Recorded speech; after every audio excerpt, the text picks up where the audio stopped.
Geodes. That's it with an Italian accent. The geodes.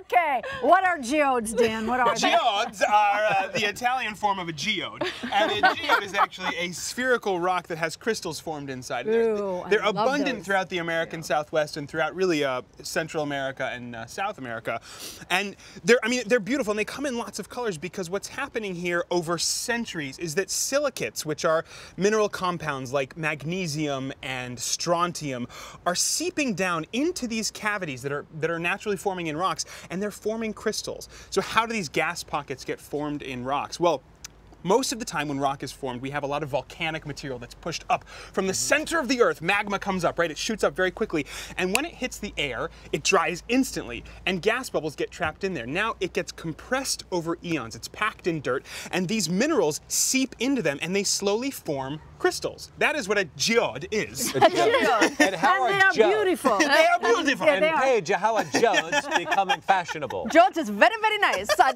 No, in home fashion, people are just framing these and using these as artwork. And you guys, it is really easy to do, and I'm going to show you guys how to do this at home. You can make your own. All So right. the first thing you're going to want to buy these, I found them on Amazon. These are actually coasters that are agate, right? Indeed, they are agate. They're agate. I've also been learning quite a bit working with this Yeah.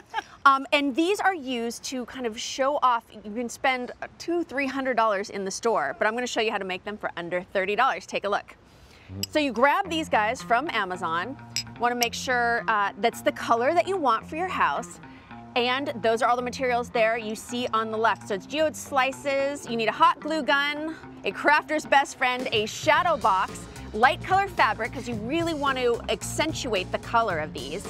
You'll need scissors and a lint roller if you want to get all the extra stuff off of your fabric.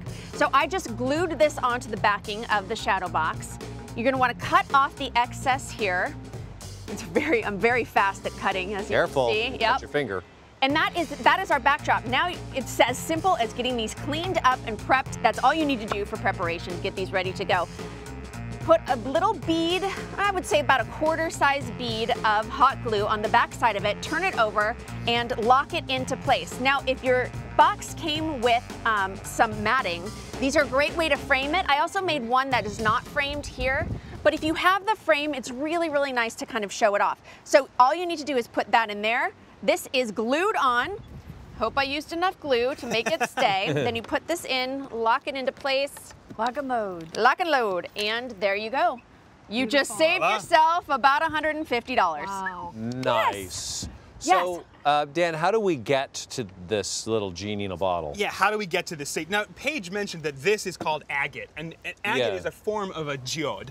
Because you see, what we have here, we have crystalline and we have cryptocrystalline structures. A cryptocrystalline structure is actually billions and billions of these tiny crystals that are compacted together over, and so you can see here these lines in this show you the sort of geological time that it took to make those. They're so beautiful. They are beautiful. Now, my kind of DIY requires some glasses, so put them on. Mine doesn't, so I'm going to push this down here. The way you find these rocks, actually, if you're walking around in the American Southwest in the desert, they should be spherical, they should be spheroid, something like this, and kind of sandy on the outside. This is going to be a quartz geode inside, which is what we've got here. And then, you can't hear it at home, but I can hear it right here. Oh, yeah. You can actually hear some crystals shaking around, which is a great sign, and it's very light for its size, right? So if you're hunting for geodes, you want a rock that is light. It's very light. It's very light for its size. That tells me that it's hollow, and there's probably some silicate material in there. So the next part of this DIY is pretty easy. Paige, would you like to do the honors? Yeah, I would. Please, actually. Smash away. This is the stuff I'm used to doing. Oh, sorry about now that. Look at that, but it's perfect. We've got this beautiful grayish white quartz inside. There you go. There you go. Wow. And this is so cool. You can use it as artwork, but also I made Dan a bracelet and me a necklace. If you guys get these, you can smash open a rock, put it on a chain, and it becomes a beautiful necklace. Can I ask you, did you answer that? How did the water get in there to do that? So, because rocks are actually porous materials, right? It doesn't look like it to us, but there are millions of tiny holes here. And silicate materials, like we've got over here, this color from the dolomite comes from calcium.